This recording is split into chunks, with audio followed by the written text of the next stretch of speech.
नमः संस्कृताय। नमस्कार प्रिय विद्यार्थियों, स्वागत आपका आपके अपने YouTube चैनल समर्पण संस्कृत क्लासेस पर।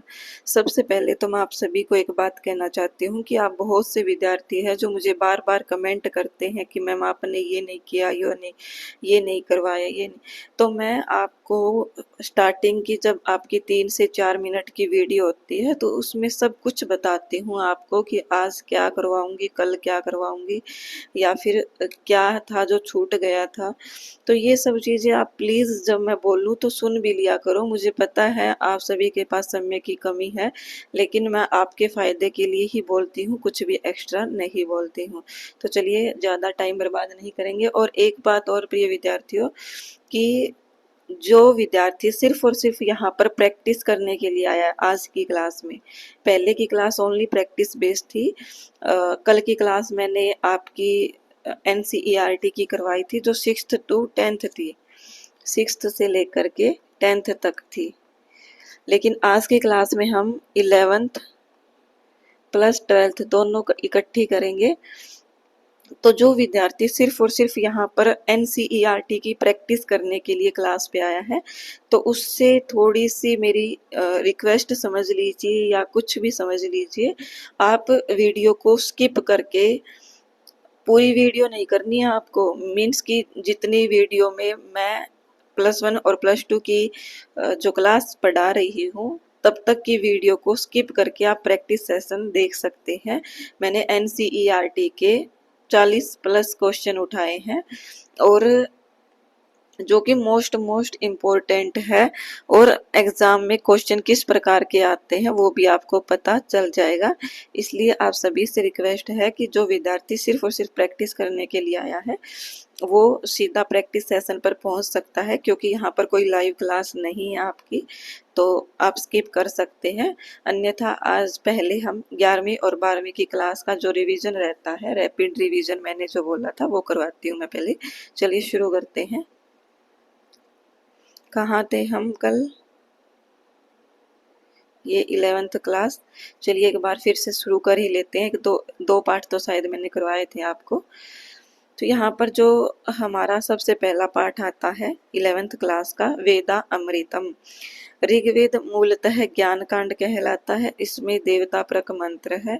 ये सब चीज़ें आपको कुछ नहीं पढ़ना, आपको वैसे भी पता होगा। फिर है दूसरा, प्रोपकाराय सताम विभूतय है। तो इस प्रकार की सुक्ति पूछी जा सकती है कि डैश सताम विभूतय है तो परोपकाराय। और मैंने एनसीईआरटी की सभी सुक्तियां वगैरह भी करवा रखी है, श्लोक वगैरह भी। तो मैं इस क्लास में सिर्फ और सिर्फ आपको जो प्रीवियस ईयर में पूछे गए थे उसी बेस पर आपको रैपिड रिवीजन करवाऊंगी। बाकी अगर सुक्तियों से रिलेटेड क्वेश्चन पूछा गया तो आपको वो सभी क्लास देख लेनी है। चलिए, प्रस्तुत पाठ आर्य सूर्य द्वारा रचित जातक माला ग्रंथ के 15वें जातक मत्स्य जातकम से लिया गया है। ये कथाएं मूलतः पाली भाषा में है। किस में है? मूलतः पाली भाषा में है, जिनकी संख्या 547 है। इन कथाओं में महात्मा बुद्ध के पूर्व जन्मों के सत्य वृतांत है, जो कि बुद्ध बोधिसत्व के नाम से प्रसिद्ध है। तो ये मैंने कल की क्लास में करवा दिया था, वो आप कल की क्लास में देख लीजिएगा। फिर आता हमारा तीसरा पाठ, क्या है? मानो ही महताम धनम। अर्थात मान क्या होता है? मान होता है स्वाभिमान। क्या है? स्वाभिमान। अरे क्या चूज कर लिया मैंने। स्वाभिमान क्या है?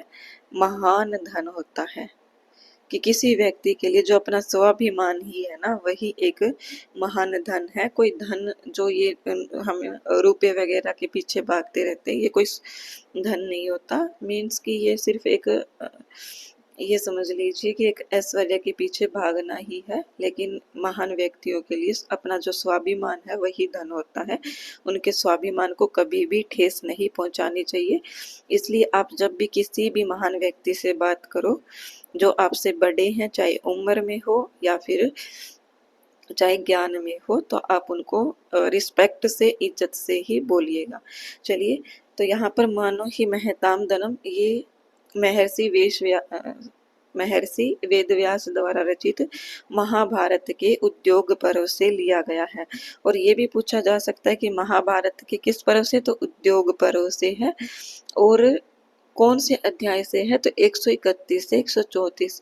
अब याद कैसे रखोगे, देखो यहाँ पर 3 है, यहाँ पर भी 3 है और यहाँ पर भी 3 है।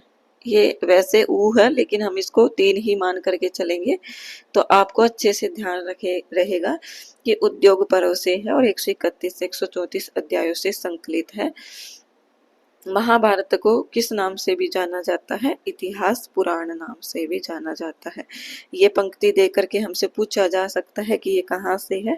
यद इह अस्ति तद अनतिर, यद न इह अस्ति न तत् कवचित। तो ये पंक्ति भी हमसे पूछी जा सकती है। अर्थात जो महाभारत में है, अर्थात जो महाभारत में नहीं है वो कहीं पर भी नहीं है, और जो इस संसार में है वो सब कुछ महाभारत में, इसका मतलब ये है।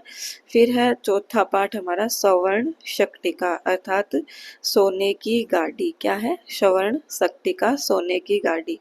यह जो पाठ है यह सवर्ण शक्तिका महाकवि शूद्रक के मृच्छकटिकम नामक नाटक से लिया गया है। ये PYQ में आया है और आपके ही PYQ एस्टेट के अंदर आया है। आप एग्जाम उठा करके देख सकते हैं, एस्टेट PGT का एग्जाम, उसमें ये पूछा गया था कि सवर्ण शक्ति का ये जो पाठ है ये मृच्छकटिकम के किस अंक से लिया गया, तो ये लिया गया है मृच्छकटिकम के 6ठे अंक से। क्या है, 6ठे अंक से। और मृच्छकटिकम के रचयिता कौन है, तो शूद्रक है। अब मृच्छकटिकम के बारे में थोड़ा सा जान लीजिए। इसके जो रचयिता है वो शूद्रक है, अंक 10 है। और ये प्रकरण मृच्छकटिकम, तो पता नहीं एग्जामिनर को क्या ही पसंद है, वो हर बार आपसे पूछता ही पूछता है। कभी भी उठा करके आप एग्जाम कोई भी देख लीजिएगा, आपको एग्जाम में एक क्वेश्चन तो मृच्छकटिकम में अगर लगा हुआ है तो पूछा ही पूछा जाएगा। सवर्ण शक्तिका मृच्छकटिकम के किस अंक से है, तो ये मैंने बताया आपको, ये देखो 6ठे अंक से लिया गया है। इसके अंदर वर्णन क्या है, स्वर्ण शक्तिका क्या होता है, सोने की गाड़ी, और मृच्छकटिकम क्या होता है, मिट्टी की गाड़ी। और इसके अंदर जो थोड़ा सा मैं परिचय भी दे देती हूँ कि चारुदत्त और वसंत सेना की प्रेम कहानी का वर्णन है। और चारुदत्त शादीशुदा है, तो इनकी जो पत्नी है वो दूता है। पहले ये सब चल जाता था, आजकल की लड़कियां बर्दाश्त नहीं करती है। लड़के ध्यान से सुन लो ना, अगर कोई क्लास देख रहा है तो। आपने वो केस भी देखा होगा, कौन था वो जिसको अभी पीछे पीछे एक लड़की ने उसको मार दिया था। तो आजकल, और वैसे वो केस कुछ अलग ही था, वो लड़की का ही चक्कर चल रहा था। लेकिन आप ध्यान रखिएगा, लड़कियां भी और लड़के भी ऐसा काम मत कीजिए जिससे आपके फैमिली को या फिर किसी को भी ठेस पहुंचे। तो चलिए, चारुदत्त और वसंत सेना की प्रेम कहानी का इसमें वर्णन है। चारुदत्त का पुत्र रोहसेन है।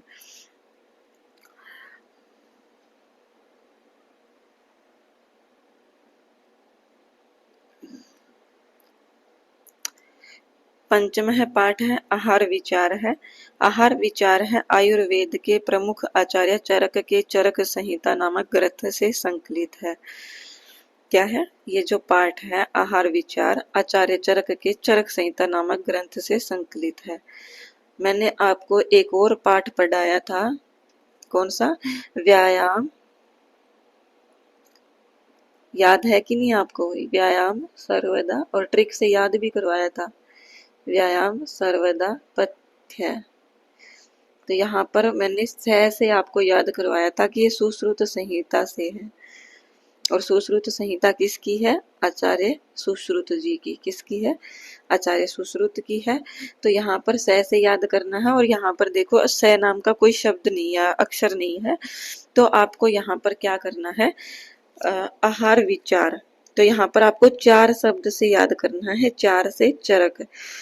आप कोई भी चीज याद करो, चाहे वो हरियाणा जीके हो या फिर इंडिया जीके हो या फिर कोई भी चीज, तो आप उनको निमोनिक्स से याद रखा करो ताकि अच्छे से याद रहे। और उसी में से निमोनिक्स निकाला करो, ऐसा मत किया करो कि ट्रिक निकाल लो आप। क्या होता है कि ट्रिक ट्रिक जो होती है वो एग्जाम में हम भूल जाते हैं, लेकिन आहार विचार में से अब मैंने 4 निकाला है, तो आप देख लेना। अगर आपने मेरी क्लास अच्छे से देखी है तो आप 4 देखते ही चरक के ऊपर मतलब ऑप्शन में आएगा तो आप टिक कर दोगे, इसमें आपको कोई दिक्कत नहीं होगी। फिर है, अब ये भी पूछा जा सकता है कि किस स्थान से है चरक संहिता के, तो ये है देखो, वी यहाँ पर दिया है और वी ही यहाँ पर है विमान स्थान, और रे और वी से आप ग्रहण करोगे, रे और वी से, रे से आप रस ग्रहण करोगे और वी से विमान ग्रहण करोगे।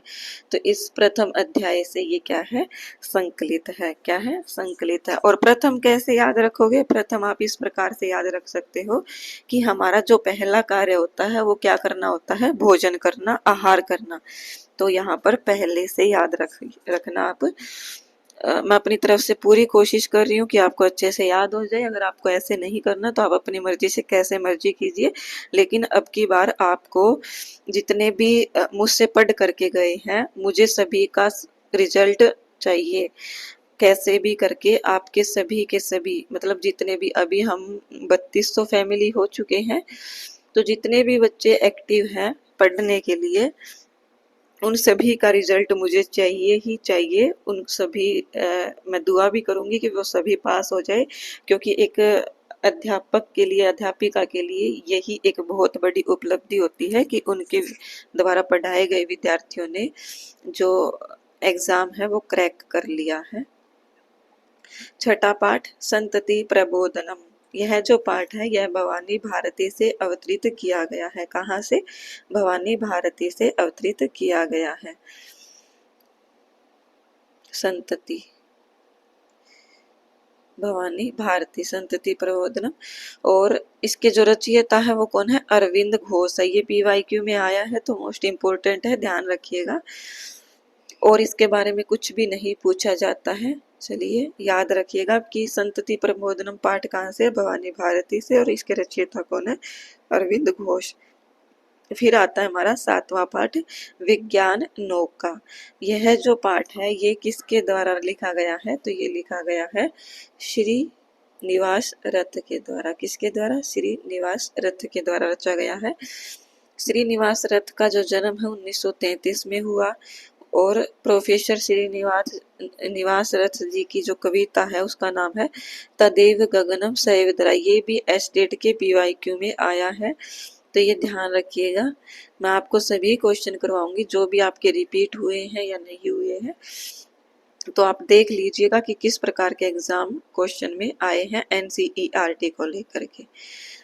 तो आप समझ गए होंगे कि विज्ञान नौका पाठ किसका है, श्री निवास रथ का है। फिर है कंथा माणिक्यम। ये भी आपका क्वेश्चन आया है, कंथा माणिक्यम गुदड़ी का लाल। और क्वेश्चन कैसे आया था कि गुदड़ी का लाल इस मुहावरे का सही अर्थ क्या है, और फिर ऑप्शन में ये चीजें दी हुई थी, तो ये आपको ध्यान रखनी है। कंथा माणिक्यम का अर्थ क्या है, गुदड़ी का लाल। आधुनिक काल के सुप्रसिद्ध साहित्यकार अभिराज राजेंद्र के एकांकी संग्रह रूप रुद्रियम से संकलित कंथा माणिक्यम एकांकी है। ये भी पूछा जा सकता है कि कंथा माणिक्यम किस प्रकार का जो है ये नाटक है, कथा है या रूपक है, क्या है, तो ये एक एकांकी है। कंथा माणिक्यम शब्द का अर्थ है गुदड़ी का लाल। तो ये अच्छे से ध्यान रखिएगा किसके द्वारा लिखा गया है, अभिराज राजेंद्र के द्वारा। और राजेंद्र से ही आप याद रखोगे राज, राज से ही आप रूप याद करके रूप रुद्रियम याद करोगे। चलिए फिर है पाठ 9वां, ईशः कुत्र अस्ति। ये जो पाठ है ईशः कुत्र अस्ति, ये किसका है, तो है ये है नोबेल पुरस्कार विजेता कविंद्र रविंद्रनाथ टैगोर। किसका है, रविंद्रनाथ टैगोर का सुप्रसिद्ध काव्य संग्रह। और कहाँ से लिया गया है ये भी पूछा जा सकता है, तो ये लिया गया है गीतांजलि से। कहाँ से, गीतांजलि से। तो यहाँ पर आप गीता से याद रख लेना, गीता, और गीता ईश है, अर्थात गीता में जो कृष्ण है वो एक भगवान का ही रूप है, ईश्वर का ही रूप है। तो इस प्रकार से आप याद रख सकते हैं। इनके अनुवादक भी पूछे जाते हैं। तो गीतांजलि के को व्यासराय शास्त्री, इसका पूरा नाम कहीं पर भी नहीं दिया गया है, लेकिन आपको ये पूरा ऐसे ही याद रखना है। व्यास राय शास्त्री द्वारा किए गए अनुवाद में प्रस्तुत पाठ ईशा कुत्रस्ती। मीन्स कि आपसे अनुवादक पूछा जा सकता है। एक आध बार अनुवादक आए हैं तो मैं आपको वो दिखाऊंगी कि किस प्रकार के प्रश्न इससे रिलेटेड बने हैं। तो आपको ये ध्यान रखना है कि रविंद्रनाथ टैगोर ने जो रचना लिखी गीतांजलि, उसका जो अनुवाद है वो व्यास राय शास्त्री ने किया था। फिर है गांधीन है संस्मरणम, ये भी आया है, रिपीट हुआ है क्वेश्चन। तो गांधीन है संस्मरणम, गांधी जी का संस्मरण। गांधीन है संस्मरणम नामक जो पाठ है वो होस्केरे नागप शास्त्री द्वारा संस्कृत में अनुदित कहा गया गांधी जी की आत्मकथा पर आधारित सत्य शोधनम नामक ग्रंथ से उद्धृत है। ये प्रश्न आया था कि गांधी जी ने अपनी आत्मकथा किस ग्रंथ पर लिखी है, तो सत्य शोधनम पर लिखी है। अर्थात किस ग्रंथ पर लिखी है ऐसे नहीं, गांधी जी ने अपनी आत्मकथा लिखी, उस ग्रंथ का नाम क्या ऐसे होगा, क्षमा करना मुझे, कि जो आत्मकथा गांधी जी ने लिखी है उस ग्रंथ का नाम क्या है, तो वो हो जाएगा सत्य शोधनम। क्या हो जाएगा, सत्य शोधनम। महात्मा गांधी जी ने 36 वर्ष की आयु में अपनी आत्मकथा गुजराती भाषा में लिखकर उसमें अपने अनेक संस्मरणों को उद्धृत किया है। तो ये भी पूछा जा सकता है हमसे कि सत्य शोधनम नामक जो है ये गांधी की क्या है, एक नाटक है, एक रचना है, काव्य है, महाकाव्य है। तो ये आपको पता होना चाहिए। इनकी एक आत्मकथा है और इसकी भाषा कौन सी है ये भी पूछी जा सकती है। तो ये गुजराती भाषा है, कौन सी, गुजराती भाषा में लिखा है। मुझे जहाँ तक मुझे याद आ रहा है गांधी जी गुजरात से ही बिलोंग करते थे, बाकी कंफर्म नहीं है मुझे, क्योंकि मैं जीके से थोड़ा सा कम ही लगाव रखती हूँ। लेकिन फिर भी आप इस प्रकार से भी इनको याद रख सकते हैं। और होस्केरे नागप शास्त्री ने ही अनुवाद किया था, तो ये ध्यान रखिएगा। फिर है क्लास 12वीं, विद्या अमृतम अश्नुते। यह जो पाठ है ईशावास्य उपनिषद से संकलित है। और ईशावास्य उपनिषद के बारे में सामान्य जानकारी आपको पता ही होगी कि ये जो ईशावास्य उपनिषद है ये शुक्ल यजुर्वेद का 40वां अध्याय है। और ये काण्व शाखा और माध्यन्दिन दोनों शाखाओं का ही 40वां अध्याय है।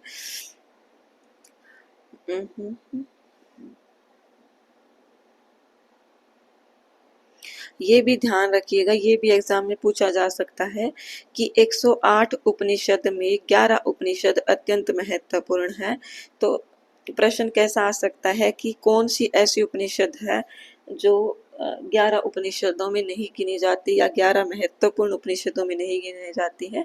तो आप ये ध्यान रखिएगा, इस केन, कठ, प्रश्न, मुंडक, मांडुक्य, ऐत्रेय, तैत्तिरीय, छांदोग्य, बृहदारण्यक, श्वेतस्वत्र, वेदांताचार्याणाम टीकाभिः परिमंडिता सन्ति। तो ये आप ध्यान रखिएगा। और जो विद्यार्थी चैनल पर नए हैं मैं उनको बता दूं कि यहाँ पर आपको सब कुछ एस्टेट का ऑल कंटेंट फ्री में प्रोवाइड किया गया है। और PYQ भी आपको करवा दिए गए हैं 2018 से 23 के। प्रैक्टिस सेट भी आपके चल रहे हैं, कम से कम आपकी 6 से 7 क्लास हो चुकी है। और PYQ की आपकी अलग से क्लास है जिसमें 7 या 8 क्लास है, प्लेलिस्ट बना रखी है। और सभी का जो कोर्स है फुल वो भी फ्री है। तो आप अभी भी टाइम है, देख सकते हैं सभी वीडियोस को जल्दी जल्दी करके। चलिए फिर द्वितीय पाठ रघु कोत्स संवाद। रघु और कोत्स का संवाद वर्णित है। तो ये भी क्वेश्चन आया है कि रघु कोत्स का संवाद रघुवंशम के किस सर्ग से संबंधित है, तो ये पंचम सर्ग से हो जाएगा। कालिदास के बारे में आपको पता ही है, कवि कुल शिरोमणि, कविता कामिनी, के विलास, उपमा सम्राट, दीप शिखा, महाराज विक्रमादित्य के नवरत्नों में से एक है। अर्थात विक्रमादित्य में नवरत्न जो कवि रहे हैं उनमें से एक जो है वो कालिदास है। तो हमसे ये पूछा जा सकता है कि कालिदास के जो आश्रित कालिदास किसके आश्रित कवि थे? तो विक्रमादित्य के। रघुवंशम में 19 सर्ग है, सभी को पता है। और रघुवंशम की गणना किसमें की जाती है, ये आप मुझे कमेंट में बताओगे। ये रहा रघु और कोच का संवाद। तो महाकवि कालिदास द्वारा विरचित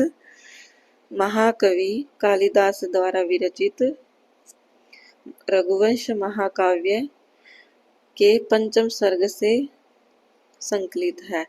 जो रघु और कोच का संवाद है ना, वो रघुवंशम के 5वें सर्ग से संकलित है। इसमें क्या कथा वर्णित है? तो इसमें देखिए, इसमें महाराज रघु और वर्तंतु ऋषि के शिष्य कोत्स किसके शिष्य है, ये पूछा जा सकता है। तो किसकी है?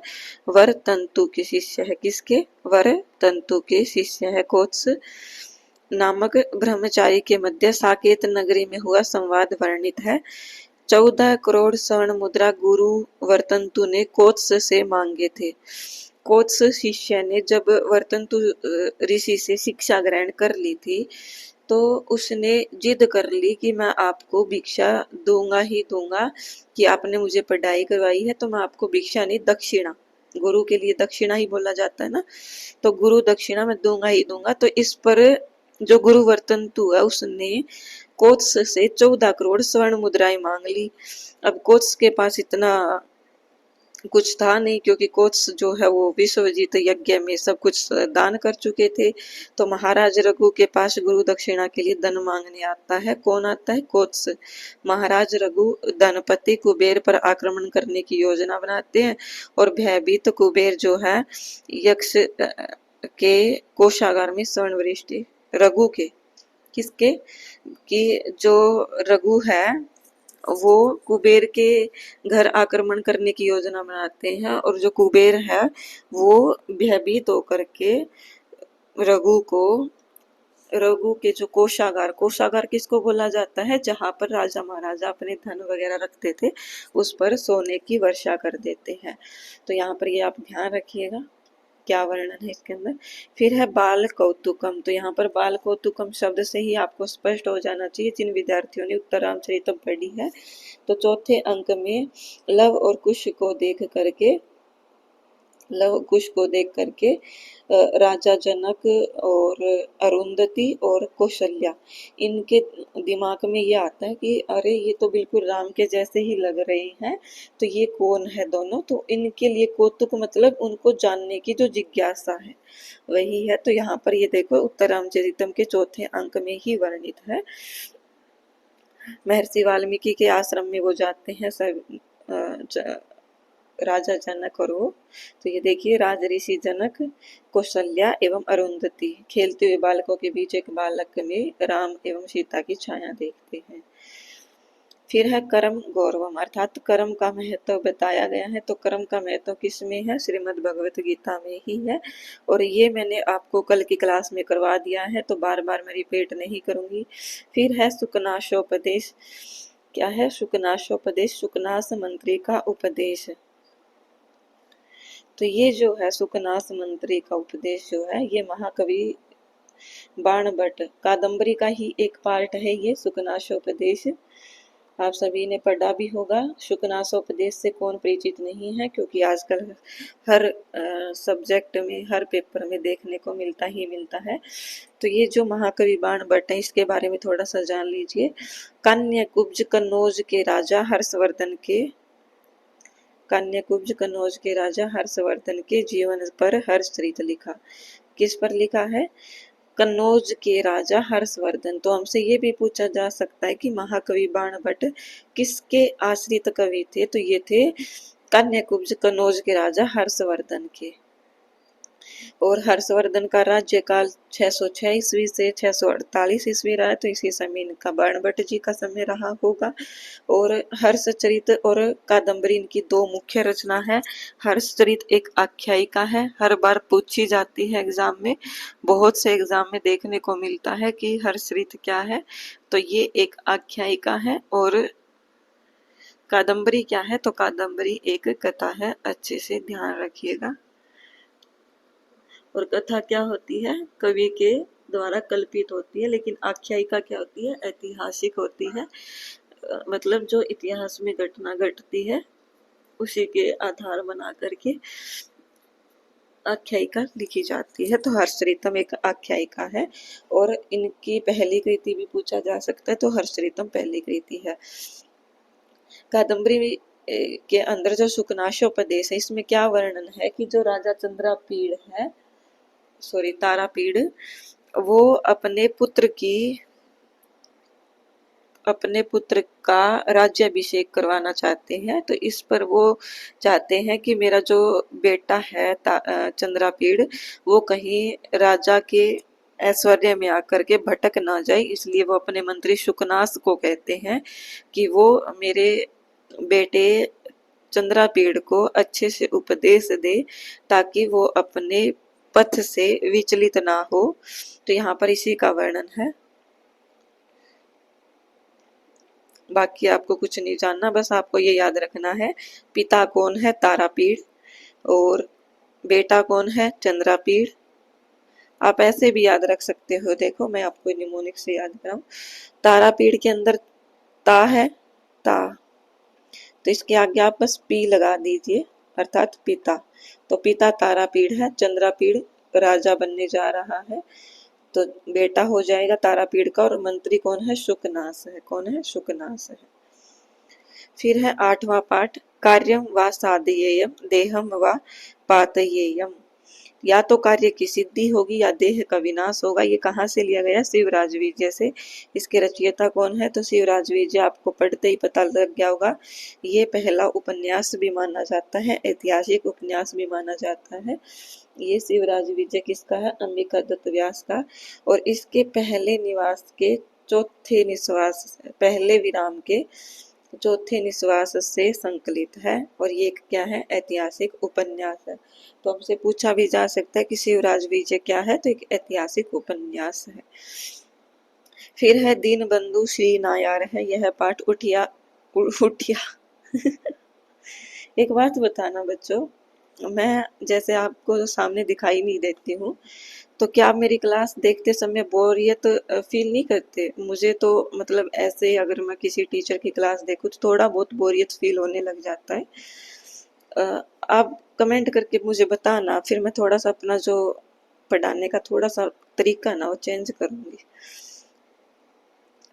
क्या है 9वां पाठ, दीनबंधु श्री नायार है। यह जो पाठ है, यह उड़िया भाषा के प्रख्यात साहित्यकार श्री चंद्रशेखर दास वर्मा द्वारा विरचित पाषाण कन्या कथा संग्रह से संस्कृत अनुवाद से संकलित है। दीनबंधु श्री नायार है। क्या है, श्री नारायण है, श्री नायार है। उड़िया भाषा के क्या है, प्रख्यात साहित्यकार कौन है, श्री चंद्रशेखर दास वर्मा। और कथा, ये जो संग्रह है, कथा संग्रह, ये क्या है, एक पाषाण कन्या। इसके अनुवादक कौन है, तो ये पूछा जा सकता है। तो इसके अनुवादक है डॉक्टर नारायण दास। कौन है, नारायण दास।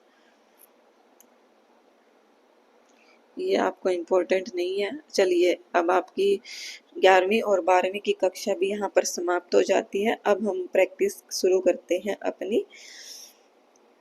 अब एक बात और प्रिय विद्यार्थियों, जैसे कि कोई विद्यार्थी यहाँ पर टीजीटी की तैयारी करने वाला है, और कोई विद्यार्थी ऐसा भी होगा जिनकी जो है तैयारी पीजीटी की चल रही होगी, लेकिन इनका रेयर केस मिलता है कि कोई विद्यार्थी पीजीटी की कर रहा है। टीजीटी के विद्यार्थी हो सकते हैं जिन्होंने एमए नहीं की हो, तो वो सिर्फ और सिर्फ टीजीटी की तैयारी कर रहे हो, तो उनके लिए गाइडलाइन है कि हो सकता है कि इनके अंदर बीच में 11th क्लास के प्लस 12th क्लास के क्वेश्चन आपको देखने को मिल जाए।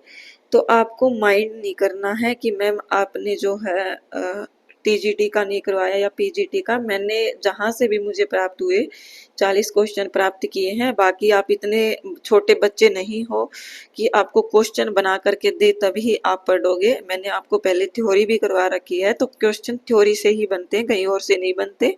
इसलिए सिर्फ आपको प्रैक्टिस का मतलब क्या होता है, प्रैक्टिस का मतलब होता है कि आप ये देख लो कि क्वेश्चन किस बेस पर बनते हैं, कैसे बनते हैं।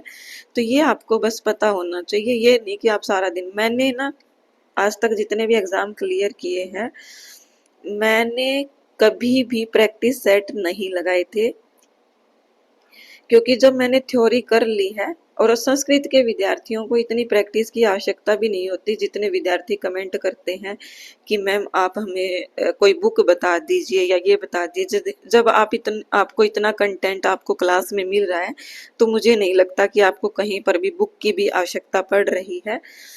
प्रैक्टिस के लिए आप यही देख सकते हैं। हो सकता है कि जैसे आपका केवीएस का एग्जाम है, डी ट्रिपल एस बी का एग्जाम है, तो इनमें थोड़ा सा समय कम मिल पाता है, तो आप कर सकते हैं। लेकिन ये जो है स्टेट का एग्जाम है, ये तो आपका ऑफलाइन ही होना है।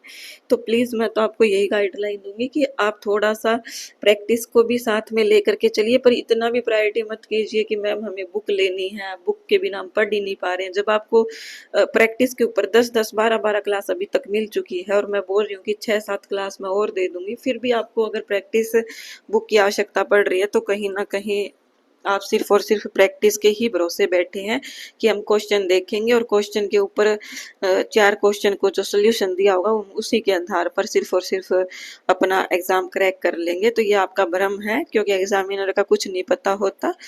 बाकी आपकी मर्जी है।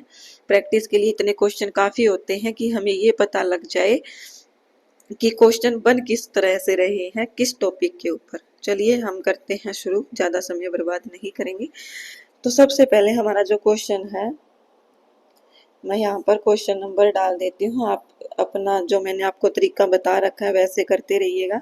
क्वेश्चन नंबर 1, मित्र भेद है, मित्र संप्राप्ति ही काकोलूकियम लब्ध प्रणाश है अपरीक्षित कारकम इति रूपेण विभक्त है, नीति कथा संग्रह केन नामना प्रसिद्ध है। तो अभी तक आपका इसका उत्तर आ ही गया होगा। तो ये कहाँ से है? ये है हमारी, कहाँ से लिया गया है ये है हमारा हितोपदेश से। कहाँ से? अरे क्या दिमाग में चल रहा है, पंचतंत्रम से ये लिया गया है। कहाँ से? पंचतंत्रम से। पंचतंत्र में 5 तंत्र है, मैंने बताया ही था आपको। मित्र भेद, मित्र संप्राप्ति, काकोलुकियम। काकोलुकियम का एक और नाम भी पढ़ा था हमने, क्या पढ़ा था याद है क्या आपको? अच्छे से कल ही बताया था मैंने। अगर नहीं याद है तो रिवीजन कीजिए फिर से, और याद है तो बताइए क्या था काकोलुकियम का अन्य नाम। अपने मन में जवाब अभी तक आपने दे दिया होगा, तो इसका जो जवाब होगा वो होगा संधि विग्रह। क्या होगा? संधि विग्रह। चलिए अगला क्वेश्चन देखते हैं। हितोपदेश विभागः सन्ति, हितोपदेश में कितने विभाग है? तो ये भी आपको पता होना चाहिए। पंचतंत्र में 5 तंत्र है, तो हितोपदेश में आपको पता होना चाहिए कि हितोपदेश में कितने हैं? 4। कितने हैं? चत्वार है। 4 भाग हितोपदेश के हैं। कितने हैं? 4 भाग है हितोपदेश में। फिर है साहित्य संगीत कला विहीन है, साक्षात पशु पुच्छ विषाणहीन है, इति सुक्ति ही केन काव्येन संबंधा अस्ति। यह जो सुक्ति है यह किस काव्य से संबंधित है? तो यह हो जाएगी हमारी नीति शतकम से। कहाँ से? ये जो सुक्ति है ये नीति शतकम से ली गई है, और ये श्लोक आपके NCERT में आया है, तो इस प्रकार से भी आपसे पूछे जा सकते हैं, ध्यान रखिएगा। साहित्य संगीत कला विहीन, अर्थात जो व्यक्ति साहित्य संगीत और कला से हीन है वो साक्षात पशु के समान है। इस पंक्ति का ये अर्थ है। फिर आता है हमारा क्वेश्चन नंबर 4, यहाँ पर नंबर 4 हो गया है। क्या है 4 नंबर क्वेश्चन? लब्ध प्रणाश है किस ग्रंथ का एक भाग है? तो ये हो जाएगा हमारा लब्ध प्रणाश है, ये पंचतंत्र का एक भाग है। अभी अपने पांचों के पांचों तंत्रों के नाम पढ़े हैं। राजतरंगिणी किसकी रचना है? कलहण की है। किसकी है? कलहण की, पूछा जा सकता है। और चाणक्य नीति किसकी रचना है? चाणक्य की ही है, जिसका अन्य नाम विष्णुगुप्त भी है, कौटिल्य भी है, आप सभी जानते ही हैं। और हितोपदेश किसकी है? तो ये है विष्णु पंडित हितोपदेश नारायण पंडित की। किसकी है? नारायण पंडित की। और पंचतंत्र विष्णु शर्मा की आप सभी जानते ही हैं। और पंचतंत्र के जो रचयिता है वो विष्णु शर्मा है, और चाणक्य का जो दूसरा नाम है वो विष्णु गुप्त है। तो ध्यान रखिएगा, कहीं विष्णु शर्मा और विष्णु गुप्त को आप एक ही बना दो, अलग अलग व्यक्ति हैं। फिर है योग चित्त वृत्ति निरोध है, उक्ति किसकी है? तो ये उक्ति आप सभी जानते हैं। योग के बारे में किसने बताया है? पतंजलि जी ने बताया है। किसने? पतंजलि जी ने योग के बारे में बताया है कि योग जो है वो चित्त वृत्ति का निरोध कर लेना ही क्या है? योग है। पाषाण खंडों में रत्न संज्ञा का विधान, ये मैंने आपको रैपिड रिवीजन में नहीं करवाया है, लेकिन जब मैंने NCERT करवाई तो उसमें मैंने अवश्य ये करवाया है 6th क्लास के अंदर। 6th क्लास का है ये, पहला ही पाठ है। क्या था श्लोक? पृथिव्यां त्रीणि रत्नानि जलम अन्नम सुभाषितम मूढ़हि पाषाण खंडेषु रत्न संज्ञा विधीयते। ये श्लोक था, तो इसको देख सकते हैं आप कि रत्न संज्ञा कौन लोग हैं जो पाषाण के टुकड़ों को अर्थात पत्थर के टुकड़ों को रत्न की संज्ञा देते हैं। तो मूढ़हि, मूढ़हि पढ़ा होगा आपने श्लोक में, मूढ़हि। तो मूढ़हि का यहाँ पर क्या अर्थ दिया गया है हिंदी में? मूर्ख। तो मूर्ख लोग ही पत्थर के टुकड़ों को रत्न की संज्ञा कहते हैं, बाकी विद्वान लोग नहीं कहते। फिर है ये क्वेश्चन हमारा, न कर्म लिप्यते नरे इत्यत्र कस्य कर्मण है वर्णनम अस्ति। किस कर्म का वर्णन यहाँ पर किया गया है? न कर्म लिप्यते नरे में, तो यहाँ पर अनासक्त कर्म में ऑप्शन नंबर 1 सही हो जाएगा। अनासक्त कर्म यहाँ पर सही हो जाएगा। अनासक्त कर्म में लिप्त नहीं होना चाहिए। क्रोध से उत्पन्न होता है, ये मैंने आपको बार बार बताया है, कल भी रैपिड रिवीजन में करवाया था। मोस्ट इम्पोर्टेंट क्वेश्चन है, हर बार देखने को मिलता ही मिलता है कि क्रोध से उत्पन्न होता है। तो क्रोध से उत्पन्न होता है सम्मोह, सम्मोह से समृद्धि का विभ्रम हो जाता है, समृद्धि विभ्रम से बुद्धि का नाश, और बुद्धि नाश से प्रणश्यति। क्या होता है? प्रणश्यति। फिर है आचार्य प्राचीन सर्जन के रूप में, मतलब इनमें से कौन से आचार्य है जो प्राचीन सर्जन के रूप में विख्यात है? तो सर्जन आप सभी को मैंने कल भी बताया था रैपिड रिवीजन में कि सर्जन कौन है? स से सर्जन और स से ही सुश्रुत। कौन है? सुश्रुत। तो जो हमारे आचार्य सुश्रुत है वो सर्जन के रूप में भी जाने जाते हैं, अर्थात ये सर्जन के चिकित्सक है। अब सर्जन क्या होते हैं? जो सर्जरी वगैरह करते हैं, तो उसको ही सर्जन कहते हैं। तो ये सुश्रुत आचार्य हो जाएंगे हमारे, ऑप्शन नंबर 2। फिर है निम्न में से कौन सा आयुर्वेद का ग्रंथ है? तो इनमें ऑप्शन को देख करके ही हमें टिक करना है कि आयुर्वेद का ग्रंथ कौन सा है। तो गद्य चिंतामणि आयुर्वेद का कोई ग्रंथ नहीं है, रामायण चंपू भी नहीं है, क्या हो गया, सौंदर्य लहरी भी नहीं है, तो हमारा ऑप्शन नंबर बी सही हो जाएगा, चरक संहिता हमारा एक क्या है? आयुर्वेदिक ग्रंथ है। फिर है सरसाहा रसालाहा डैश लसंती। क्या है? सरसाहा रसालाहा डैश लसंती। तो ये क्या हो जाएगा हमारा सही ऑप्शन? वसंते लसंती। क्या हो जाएगा? वसंते लसंती। सरसा रसालाहा वसंते लसंती, ऑप्शन नंबर 3 हमारा सही हो जाएगा। तो देखो इस प्रकार की पंक्ति भी आपसे देख करके पूछी जाती है। फिर है सेम क्वेश्चन, वसंते मधुर डैश पिंजरी भूतमाला सरसहा डैश लसंती मधुर डैश शोभनते।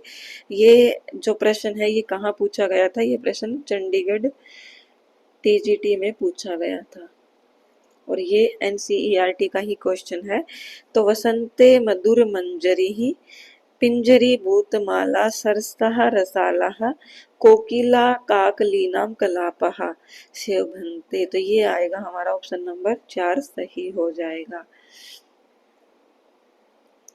जीवने किम आगच्छति गच्छति च, ये मैंने आपको श्लोक में पढ़ाया है कि जो धन है वो आता जाता है, लेकिन अगर आपका चरित्र समाप्त हो गया, चरित्र के ऊपर अगर जो है दाग लग गया, तो उसका कोई भी इलाज नहीं होगा जल्दी से।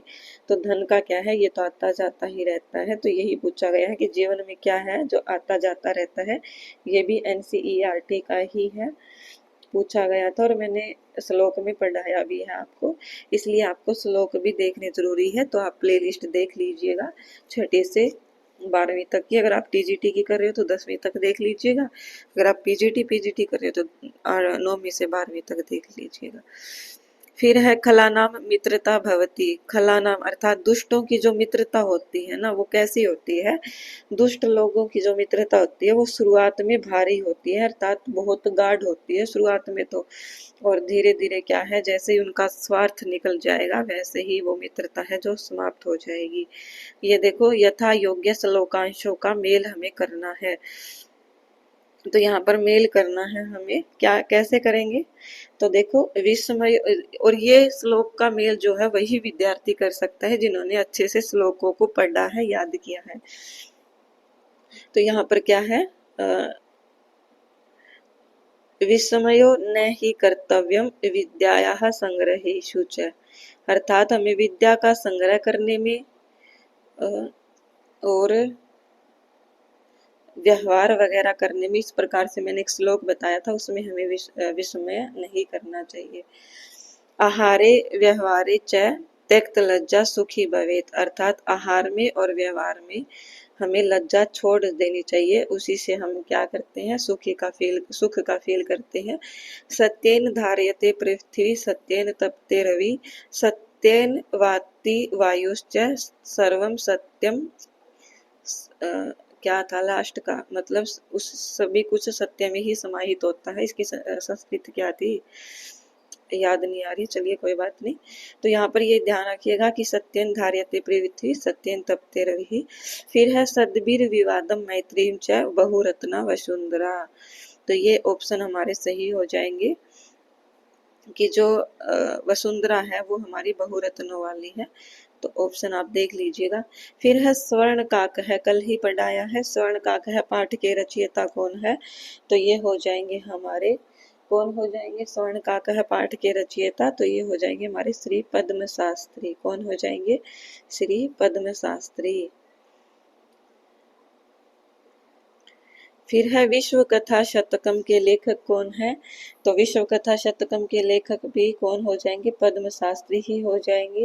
विश्व कथा शतकम से ही स्वर्ण काक है पाठ लिया गया है, ये मैंने आपको कल ही पढ़ाया था। अगर आपने कल की क्लास अच्छे से देखी होगी तो आपको अच्छे से याद भी होगी, अन्यथा कुछ भी नहीं कहा जा सकता। विश्व कथा शतकम के लेखक है श्री पद्म शास्त्री। प्रेक्षण सप्तकम नाट्य संग्रह के रचयिता कौन है, प्रेक्षण सप्तकम नाट्य संग्रह के जो रचयिता है वो कौन हो जाएंगे, तो वो हो जाएंगे राधा वल्लभ त्रिपाठी। कौन हो जाएंगे, राधा वल्लभ। इसमें समझाने का कुछ भी नहीं है प्रिय विद्यार्थियों, कहीं आप सोचो कि मैम आपने कुछ भी नहीं समझाया, क्योंकि आपको पता है ये सब फैक्ट बेस्ड क्वेश्चन है। सिर्फ और सिर्फ अगर आपको आते हैं तो आपका अच्छा हो जाएगा, नहीं आते तो आप आगे बढ़ते चलिए। वैसे आपको ना स्टेट में तुक्के लगाने में भी कोई दिक्कत नहीं है, नेगेटिव मार्किंग नहीं है, तो जी भर के तुक्के लगा देना। अगर नहीं आते हो तो बिना सोचे समझे मेरी तरह, मैं जब तुक्के लगाती हूँ सोचती सोचती नहीं हूँ। और ऐसा मत करना कि आपने एक क्वेश्चन उठा लिया तो आप ए कर दो, ए या फिर बी, ऐसे तुक्के मत लगाया करो, ऐसे नहीं लगाया करते तुक्के। तुक्के लगाया करते हैं, पहले तो अच्छे से पढ़ो और फिर जो क्वेश्चन का आंसर आपको अपनी तरफ आकर्षित करे उसको ही टिक कर दो। चाहे आपको ये कर रहा हो तो इसको टिक कर दो, लेकिन आप ऐसा गलती मत करना कि आपने इसमें भी ये लगा दिया, अगले में भी ये, अगले में भी ये, अगले में भी, ऐसा मत करना।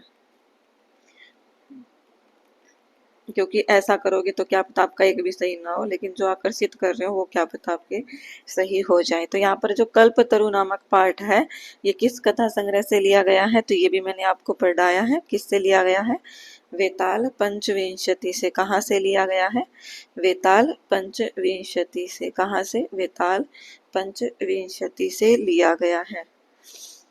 इतनी लेट नाइट तक जागने की आदत नहीं है, धुंधला दिखने लग गया आज तो। भ्रांतो बाल है नामक पाठ उद्धृत है। भ्रांतो बाल है जो नामक पाठ है वो कहाँ से लिया गया है? तो ये लिया गया है संस्कृत प्रौढ़ावली से। कहाँ से? संस्कृत प्रौढ़ावली से लिया गया है भ्रांतो बाल है पाठ। फिर है प्रत्यभिज्ञानम पाठ के जो रचयिता है, ये भी हमने कल की क्लास में आज की क्लास में ही पढ़ा है, शायद आज ही पढ़ा है। अभी जिन्होंने अभी देखी है क्लास पीछे, तो इसके जो रचयिता हो जाएंगे वो हमारे भास जी हो जाएंगे, प्रत्यभिज्ञान। और किसका वर्णन है इसके अंदर? इसके अंदर किसका वर्णन है? इसके अंदर वर्णन है अभिमन्यु, जो कि अर्जुन का पुत्र है। कौन है? अर्जुन का पुत्र अभिमन्यु। वो विराट के नगर में जाता है, राजा विराट के पास। तो वहां पर इनके जो भीम अर्जुन पिता है वो मिलते हैं, तो वहीं पर प्रत्यभिज्ञान होता है इनका। लोह तुला पाठ के रचयिता कौन है? लोह तुला पाठ के रचयिता आप सभी को पता होना चाहिए, कल ही बताया था, विष्णु शर्मा जी है। कौन है?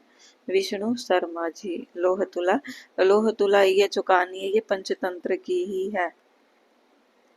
कहाँ से ली गई है? पंचतंत्र से ही। कथा सरित सागर विरचित है, मतलब कि कथा सरित सागर किसके द्वारा लिखी गई है? तो ये सोमदेव के द्वारा लिखी गई है। किसके द्वारा? सोमदेव के द्वारा। मैंने कल ही पढ़ाई थी। और विश्व कथा शतकम श्री पद्म शास्त्री और कथा सरित सागर सोमदेव। और एक पाठ भी बताया था मैंने इससे रिलेटेड, अगर आपको अच्छे से याद है ना तो आप मुझे कमेंट करके बताओगे कि जो कथा सरित सागर के ऊपर आधार मान करके जिस पाठ की एनसीईआरटी में रचना की गई है वो आप मुझे कमेंट में बताओगे, तभी मैं मानूंगी कि आपकी कल की रैपिड रिवीजन बहुत काम आई है। क्योंकि कल मैंने आपको ट्रिक से याद भी करवाया था कि कैसे याद करना है। ट्रिक मीन्स निमोनिक्स से। तो चलिए आप बताओगे तभी मैं समझूंगी कि आपको अच्छे से याद था। जटायु हो शौर्यम उद्धृत है। जटायु की जो शौर्यम है, शौर्यम क्या है? शूरवीरता। वो किस में उद्धृत है? तो मैंने कल ही आपको बताया, रामायण के अरण्य कांड में ये वर्णित है। कहाँ पर? रामायण के अरण्य कांड में। रावण जब सीता को उठा करके ले जा रहा था तो जटायु ही उनको बचाने के लिए गए थे, अगर आपको याद हो तो। फिर है वांगमन है प्राण स्वरूपम पाठ आधारित है। ये जो पाठ है ये किसके ऊपर आधारित है? वांगमन है प्राण स्वरूपम, तो ये छांदोग्य उपनिषद के ऊपर आधारित है। इसमें मैंने आपको एक संवाद भी बताया था जो था आरुणी श्वेत केतु का संवाद, श्वेत केतु संवाद। और ये छांदोग्य उपनिषद के 6ठे अध्याय से लिया गया है। मैंने आपको 6 छांदोग्य के 6 से ही ये 6ठा याद करवाया था, आपको याद हो तो इसका ऑप्शन नंबर 2 सही हो जाएगा। सेमुषि इत्यस्मिन् सी से इत्यस्य कह समुचित अर्थ है। ये आपके एस्टेट का रिपीट मतलब कि एस्टेट में आया हुआ क्वेश्चन है ये, तो ये आपको पता होना चाहिए। कल ही बताया है मैंने जब सेमुषि पुस्तक हमने पढ़ी थी तब, कि सेमुषि शब्द का अर्थ, शीशे का अर्थ क्या है? तो शीशे का अर्थ होगा मोह। क्या हो जाएगा? मोह। और अगर यहीं पर सेमुषि का संपूर्ण का अर्थ पूछे तो क्या होगा? बुद्धि। ये क्वेश्चन भी आया है, मैं आपको दिखाऊंगी। ये एस्टेट का ही है, ना यकीन हो तो 2022 के PYQ उठा लेना, TGT PGT के, आपको पता लग जाएगा। गुदड़ी का लाल, ये देखो मैंने आपको बोला था ना कि ये मुहावरा पूछा गया था कि इति उक्ति निमित्तम संस्कृत अनुवादो अस्ति, तो ये हो जाएगा हमारा कंथा माणिक्यम। क्या हो जाएगा? कंथा माणिक्यम, गुदड़ी का लाल।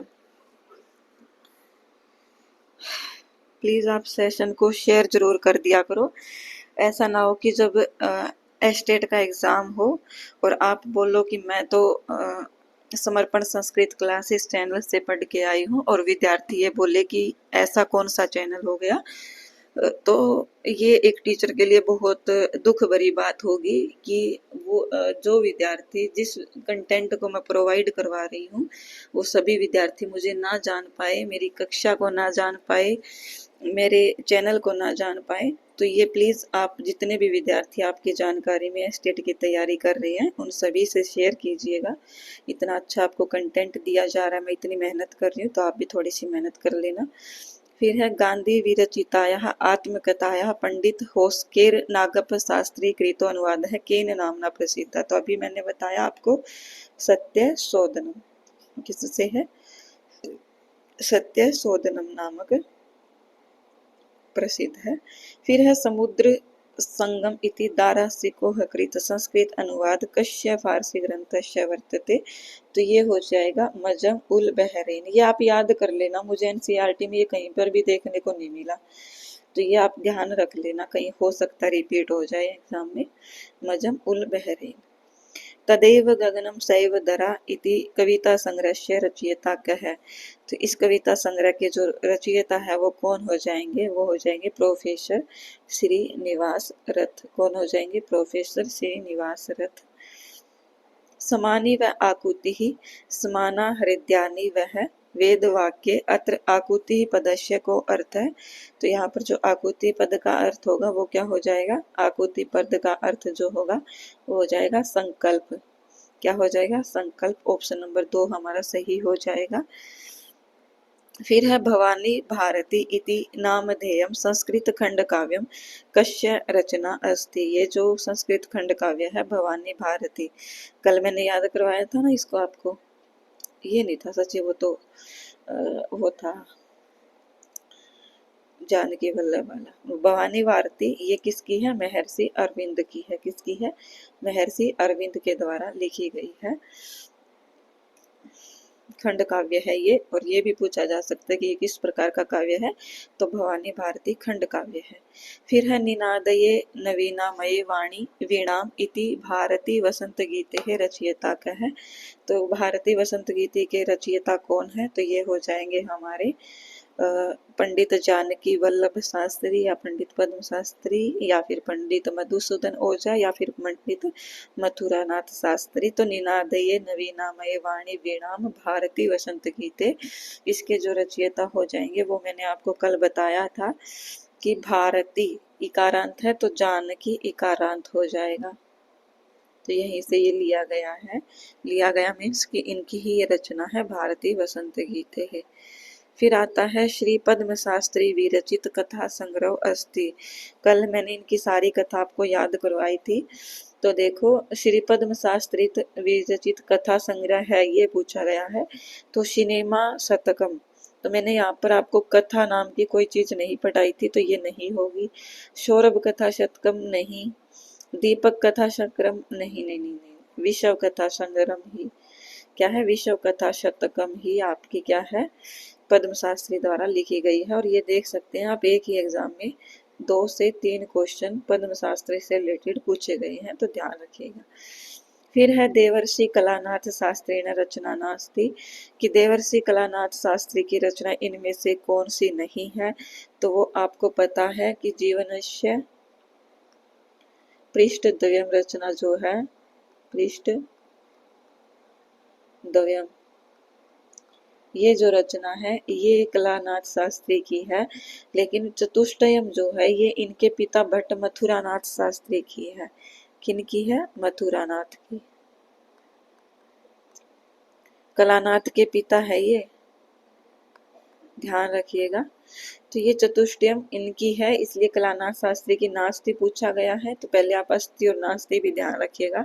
और पृष्ठ 2 पृष्ठ वाली रचना कलानाथ की और इनके पिता की 4 पेज वाली है, पिता बड़े हैं तो 4 पेज होगा, ध्यान रखना। सेमुसी इत्यस्य समुचितो अर्थो अस्ति, ये भी देखो आपके स्टेट के एग्जाम में ही आया हुआ है। सेमुसी इत्यस्य समुचितो अर्थो, तो यहाँ पर सेमुसी का समुचित अर्थ हो जाएगा बुद्धि। और से का अर्थ क्या बताया था मैंने, मोह। क्या बताया था, मोह। शाश्वती का अर्थ आप जानते ही हैं, जो शाश्वत है।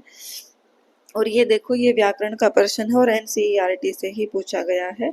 और ये किस उदाहरण से है, तो ये है यश सूत्र से। ये सूत्र है यस्य च भावेन भाव लक्षणम। पढ़ाया है मैंने आपको अच्छे से, कारक में भी पढ़ाया है और कल भी बताया था इसके बारे में थोड़ा सा। तो ये जो है उदिते स्वीत्री कमलम विकसति, कि सूर्य के उदय होने पर कमल खिलता है। तो यहाँ पर जो सही ऑप्शन होगा वो क्या होगा, सवित्री। क्या होगा, सवित्री।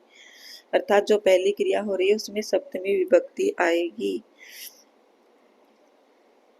काल क्रम अनुसार एतेषु कह सर्वप्रथमम आसीत। काल के क्रम के अनुसार इसमें इनमें से कौन सा प्रथम है, तो ये हो जाएगा हमारा भट्ट मथुरानाथ शास्त्री।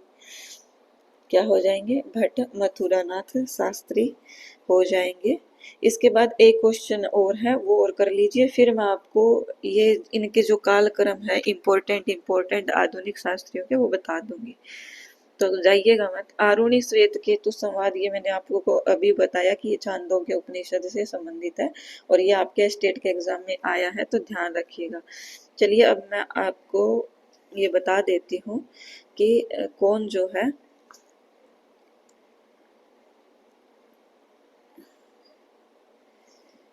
किसका काल कौन सा है। तो सबसे पहले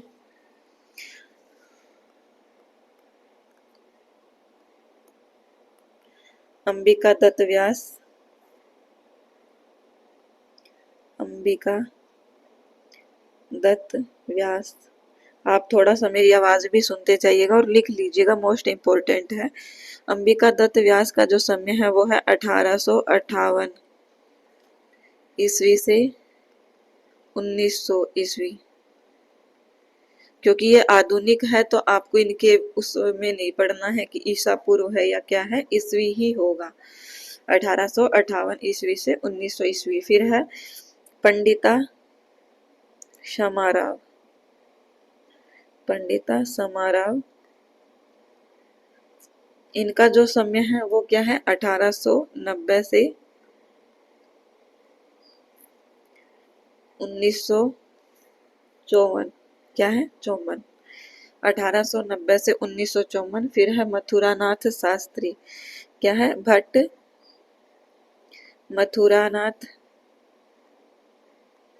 मैं साथ साथ इरेज कर दूंगी, फिर बोलोगे आपने बताया नहीं, क्योंकि ये इरेज हो जाता है। आप लिख लीजिए भट्ट मथुरानाथ शास्त्री। तो इनका जो कालक्रम है वो क्या है, वो है हमारा 1889 से 1964। 1889 से 1964 इनका कालक्रम है भट्ट मथुरानाथ शास्त्री का। क्या है, भट्ट मथुरानाथ शास्त्री का। अब मैं इरेज कर रही हूँ, पेज नहीं है और ये आगे पीछे सरकता नहीं है, ये देखिए। तो ये आपने लिख लिया होगा। इसके बाद है मथुरानाथ शास्त्री के बाद आते हैं भास्कर श्रीधर, भास्कर वर्णेकर, श्रीधर भास्कर वर्णेकर आते हैं। तो इनका जो समय है वो क्या है, 1918 से 2005। क्या है, 1918 से 2005। फिर आता है प्रोफेसर श्रीनिवास रथ, प्रोफेसर श्रीनिवास रथ। इनका जो समय है वो क्या है, प्रोफेसर श्रीनिवास रथ का 1933 से 2014। 2014।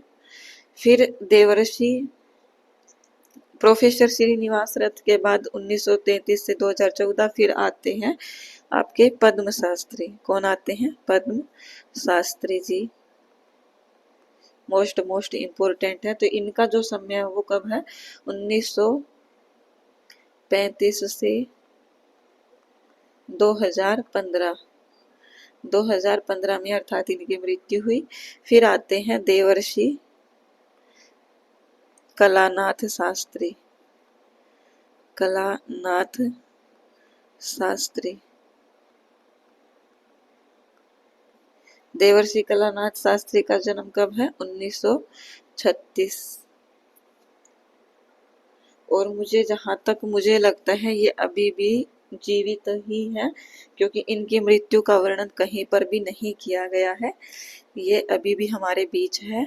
देवर्षि कलानाथ शास्त्री 1936। और अगर अभी इन्हीं दिनों में कुछ अपडेट आया हो तो प्लीज़ आप मुझे बता दीजिएगा, ताकि मैं आपको नेक्स्ट क्लास में बता सकूं, क्योंकि मुझे नहीं लगता कि इनका अभी तक निधन हुआ है, और ना ही हो। मैं तो कहती हूँ कि इतने महान विद्वान हैं, तो संस्कृत को आगे बढ़ाने में ये ही हमारा सहयोग कर सकते हैं। फिर लास्ट आता है हमारा अभिराज राजेंद्र मिश्र, जिनका जो जन्म है 1943 ईस्वी है। कब का है? 1943 ईस्वी का जन्म होता है अभिराज राजेंद्र मिश्र का। अभिराज राजेंद्र मिश्र का 1943 ईस्वी से, और ये भी अभी तक हमारे बीच में उपस्थित है। तो मैंने सभी के कालक्रम आपको बता दिए हैं, अब याद करना ना करना आपकी जिम्मेदारी है। चलिए, क्लास को शेयर करना मत भूलिएगा। धन्यवाद, बने रहे हमारे साथ इसी प्रकार से।